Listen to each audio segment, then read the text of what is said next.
Bienvenue dans À tout lire, content de vous retrouver pour une émission spéciale Tupaya. C'est vrai qu'il est d'actualité en ce moment, on en entend parler un petit peu partout. Pour cela, l'écrivain, puisqu'il a écrit un bulletin scientifique, Lars Einstein, qui nous parle de Tupaya. Et ma première question, Lars, c'est est-ce qu'on vient à Tupaya par Tupaya parce qu'on a le personnage qu'on a envie de découvrir et d'étudier, ou est-ce qu'on est, puisque le sujet c'est aussi ces cartes maritimes, ou c'est plutôt du côté des cartes maritimes que le livre et que le bulletin s'est créé? Je pense que c'est par les cartes, mais c'était il y a longtemps. Nous avons commencé les recherches avec ma collègue et amie Anja Schwartz, il y a presque 10 ans, de temps en temps, puis plus régulièrement, depuis 5 ou 6 ans. Mais je pense que c'est par les cartes que nous l'avons d'abord découvert, et dans les récits historiques sur le capitaine Cook et ses voyages. Cela a vraiment captivé notre attention, notre imagination.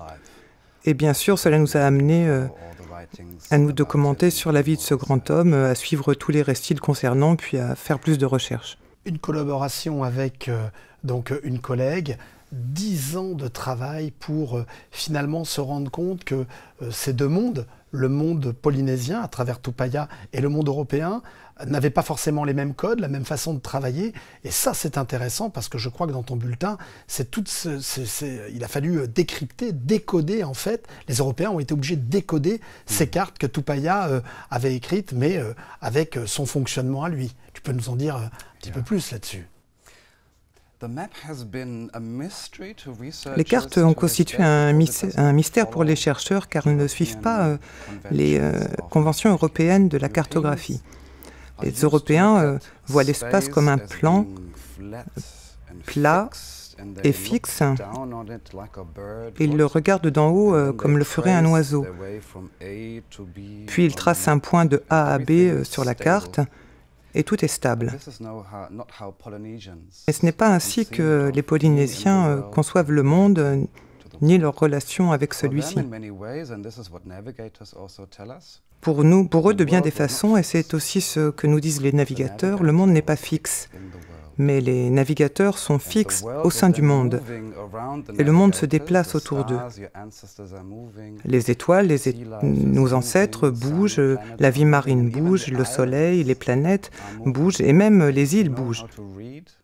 Et si vous savez comment lire le monde, le vent, la houle, les étoiles, les îles sortiront de la mer et viendront à vous.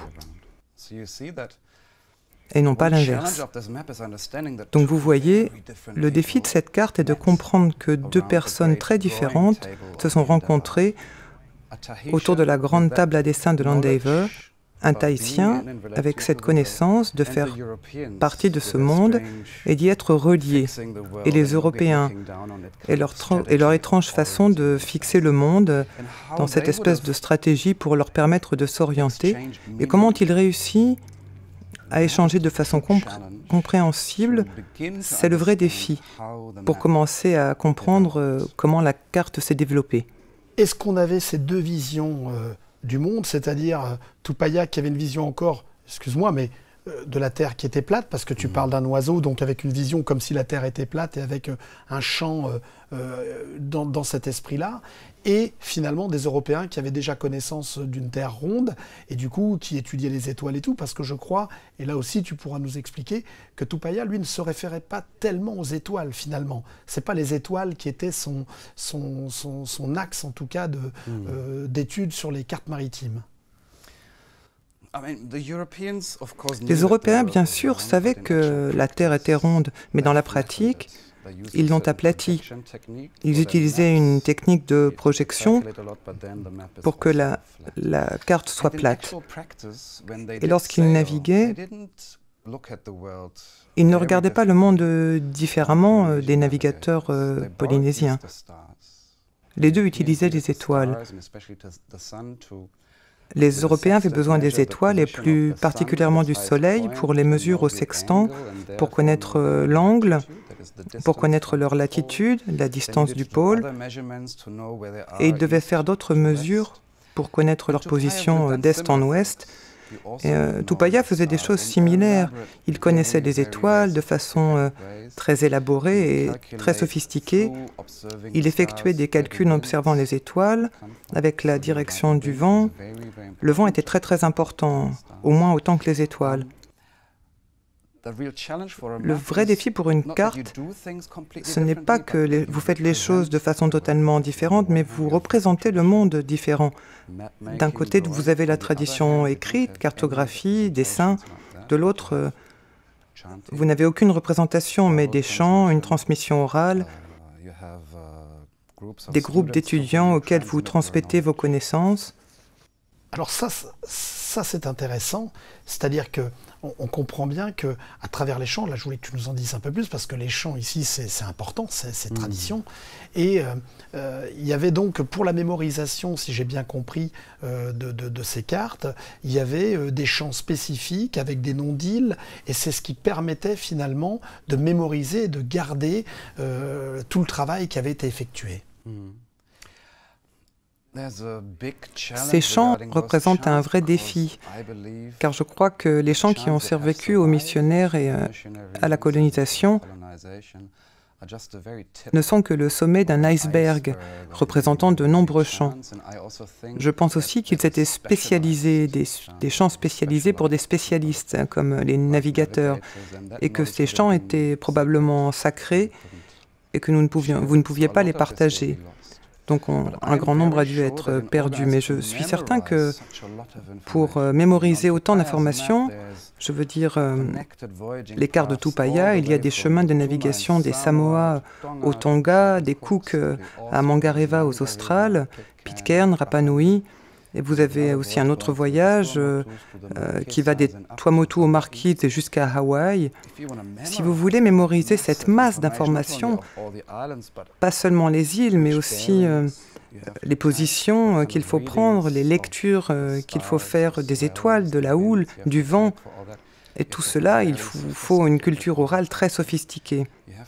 Il faut une capacité de narration, des histoires, qui vous permettent de mémoriser tout cela. Et je pense que beaucoup des légendes anciennes qui parlent des anciens voyageurs comme Rata ou Onokura ou Tefae devaient avoir des versions spécialisées pour les navigateurs, afin d'aller d'île en île comme le faisaient les ancêtres. Avec un rayonnement, je crois, d'environ 8000 km à peu près. Hein. Donc c'était déjà très très important, parce que de Hawaï, on peut dire jusqu'à la Nouvelle-Zélande, ou très proche de la Nouvelle-Zélande, ce rayonnement en fait de connaissances maritimes. Aotearoa, la Nouvelle-Zélande n'est pas aussi loin qu'on le voit sur la carte, mais on pense que Tupaya connaissait la Nouvelle-Zélande, ce qui signifie que l'ensemble du triangle polynésien était connu de Tupaya.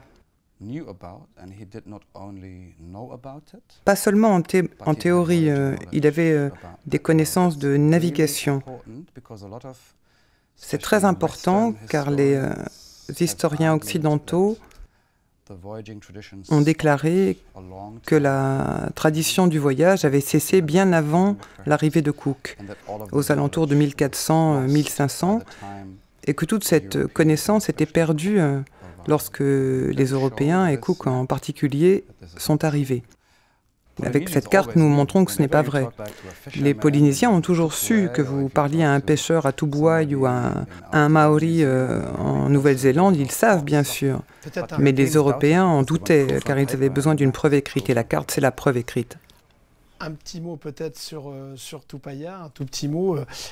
C'est toujours des relations humaines et des contacts humains. Pour rentrer en relation comme ça, et puis puisqu'on récupère aujourd'hui finalement ces cartes et que tu traduis, quel a été au départ son mode de fonctionnement et les échanges qui ont pu se faire entre Tupaya et les Européens? Parce que pour communiquer, je crois, tu m'expliquais un peu en coulisses qu'il y avait des dessins, que c'était... Alors c'est des dessins que lui faisait, qui étaient repris par d'autres. Un petit peu de détails là-dessus, parce que c'est l'intrigue aussi de ces relations. Nous savons que Tupaya a appris l'anglais très rapidement. Les Européens n'ont pas appris le tahitien rapidement. Lorsque la carte a été dessinée, Tupaya et les Européens avaient navigué ensemble 4 semaines, donc pas très longtemps. Ils n'avaient donc pas beaucoup de vocabulaire. Imagine que tu parles tahitien et moi allemand, et j'essaye de t'expliquer la complexité de l'astronomie allemande pour naviguer. Qu'est-ce qu'on fait? On ne peut pas parler, on n'a presque pas de vocabulaire, alors on dessine. On utilise nos mains, on prend une feuille de papier et on dessine à tour de rôle. Je dis quelque chose, tu me corriges, puis je te corrige. Et c'est de cette façon que de nombreux dessins attribués à Tupaya aujourd'hui, des dessins très importants dans les îles de la Société, ont été produits: des pirogues, des costumes rituels, des danseurs et d'autres choses. Ce ne sont pas des représentations de la nature, mais des images pour aider la conversation, la traduction pas seulement de la langue, mais aussi de concepts, d'idées de ce que cela signifie de faire partie du monde et sa relation avec celui-ci. Tu te sens soutenu par les pays du Pacifique, parce que par rapport à ces nouvelles connaissances, par rapport à ce travail, est-ce qu'il y a un réel intérêt, un engouement? Parce que nous, on le voit à Tahiti, on sait qu'on en parle beaucoup, et il y a vraiment en tout cas un intérêt ici, mais est-ce qu'il y a des aides, est-ce qu'il y a des soutiens dans le Pacifique pour ces recherches? J'ai passé 2 mois avec ma famille en Polynésie française, à Tahiti, aux Australes, à Moorea, simplement pour voir les endroits où ont eu lieu les échanges, au marae de Raiatea, dans la baie de Matavai, à Rorotu, où la carte a probablement commencé à être conçue. C'était important pour moi, car les choses sont très abstraites quand on ne fait que les lire dans les livres sans les voir. Et je pense qu'il s'est passé beaucoup de choses au cours des 2 dernières années. Depuis ma première visite la première fois, peu de gens connaissaient Tupaya ou voulaient en parler. Cette fois, c'est très différent. Je pense que le 250e anniversaire, ou ce qui s'est passé en Nouvelle-Zélande, les commémorations, les échanges avec les Tahitiens, Fafaité, les navigateurs maoris, je pense qu'il y a une nouvelle prise de conscience que je trouve fantastique. C'est formidable d'avoir pu assister à ça. Comment tu définirais Tupaya? Est-ce que pour toi, c'est avant tout un marin, un découvreur, un guide? Comment tu définis Tupaya, finalement, toi qui l'as regardé de près, qui a été à la rencontre de ce personnage? Tu le définirais comment aujourd'hui pour expliquer finalement aux Polynésiens et aux Européens quel était ce personnage, Tupaya? C'est très difficile à dire car il était tellement de choses différentes à la fois. Les Européens ont tendance à penser à différentes professions. Tu ne peux être que docteur ou prêtre, ou un voyageur, ou un navigateur, mais cette spécialisation n'existait pas. Tupaya était tout à la fois. C'était un tahua, un homme avec des connaissances sacrées et secrètes, un prêtre, si tu préfères en français. C'était évidemment un navigateur. Il a dû beaucoup voyager dans toute la région. C'était un harioi, un politicien, un diplomate. Il était chargé des pourparlers entre Wallace, quand il est arrivé, et les chefs locaux, entre Cook et les Tahitiens. On ne peut pas le limiter à un rôle, il était tout à la fois en une seule personne. Un homme incroyable. Cette relation avec Cook était une bonne relation ou une relation... est-ce qu'on peut parler d'amitié? Est-ce qu'il s'est tissé entre ces 2 personnages quelque chose d'assez exceptionnel? Voilà. C'est très difficile à dire qu'il n'y a pas tant de choses que ça dans les archives. On sait que Tupaya était pratiquement considéré comme un bon ami. Il passait beaucoup de temps avec certains officiers. Le premier maître, Robert Molini, a écrit des choses très chaleureuses sur Tupaya. Il a passé beaucoup de temps avec Sidney Parkinson, le peintre. Et quand Tupaia est mort, Parkinson était près de lui pendant de nombreux jours. Banks et Tupaia s'aimaient bien, mais ils étaient aussi un peu en compétition. Cook était un officier très rigide, pluvieux. Ce n'est pas toujours très amical ce qu'il écrit sur Tupaia, mais si on lit entre les lignes, il l'aimait bien. Mais Cook fait quelque chose d'exceptionnel. Il a laissé Tupaia aux commandes de son très coûteux et très précieux navire, de Tahiti aux archipels des îles de la Société jusqu'aux Australes. Il confie son navire à Tupaia, donc ça veut dire qu'il avait confiance en lui. Merci Lars, on resterait des heures à discuter de ce sujet passionnant sur Tupaia. Je vous invite d'ailleurs à lire ce bulletin, on va pas dire scientifique, mais c'est tellement intéressant que c'est aussi, c'est pas que scientifique, c'est l'histoire, une partie de l'histoire de la Polynésie. On se retrouve très vite dans À tout lire. En tout cas, passez un bon moment de lecture avec ce bulletin de Lars Enstein. Merci beaucoup, à très vite.